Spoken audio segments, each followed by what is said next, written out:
வணக்கம். கடந்த சில நாட்களாக உயர்ந்து வந்த தங்கத்தின் விலை இன்று சற்று குறைந்திருக்கிறது. தங்கம் மற்றும் வெள்ளி இரண்டின் விலையும் சரிந்திருப்பது குறிப்பிடத்தக்கது. இதனால் முதலீட்டாளர்கள், நடுத்தர வர்க்கத்தினர், நகை வாங்கக்கூடியவர்கள் சற்று ஆறுதல் அடைந்திருக்கிறார்கள். சென்னையில் 22 கேரட் ஆபரண தங்கம் கிராமுக்கு 200 குறைந்து 1 கிராம் தங்கம் 14,400 ரூபாய்க்கு விற்பனையாகிறது. சவரனுக்கு 1,600 குறைந்து 1 சவரன் தங்கம் 1,15,200 ரூபாய்க்கு விற்பனையாகிறது. 1 கிராம் வெள்ளி 280 ரூபாய்க்கு விற்பனையாகிறது.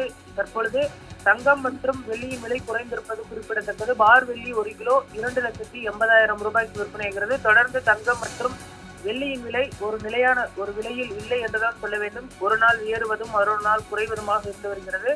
தற்போதைய சூழலில் 1,15,000 என்ற அளவில் விற்பனையாகி வருகிறது. எப்பொழுது வேண்டுமானாலும் மீண்டும் தங்கத்தின் விலை உயரக்கூடும், புதிய உச்சத்தை எட்டும் என்ற தங்க நகை விற்பனையாளர்கள் தெரிவித்திருப்பது குறிப்பிடத்தக்கது.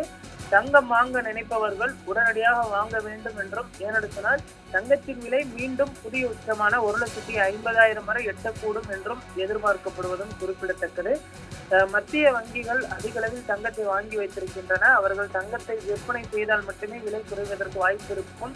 ஆனால் தற்போதைய சூழலில் சிறிய அளவில் மட்டுமே குறையக்கூடும் என்றும், பெரிய அளவில் விலையில் மாற்றம் ஏற்படாது என்றும் விற்பனையாளர்கள் தரப்பில் தெரிவிக்கப்பட்டிருக்கிறது. நேற்று தங்கத்தின் விலை குறைந்திருந்த நிலையில் இன்றும் குறைந்திருக்கிறது. நேற்று முன்தினம் 1,19,000 வரை விலை விற்பனையானது குறிப்பிடத்தக்கது. அடுத்து வரக்கூடிய ஒரு சில தினங்களில் இந்த தங்கத்தின் விலை எப்பொழுது வேண்டுமானாலும் ஏறும் என்றும் எதிர்பார்க்கப்படுகிறது.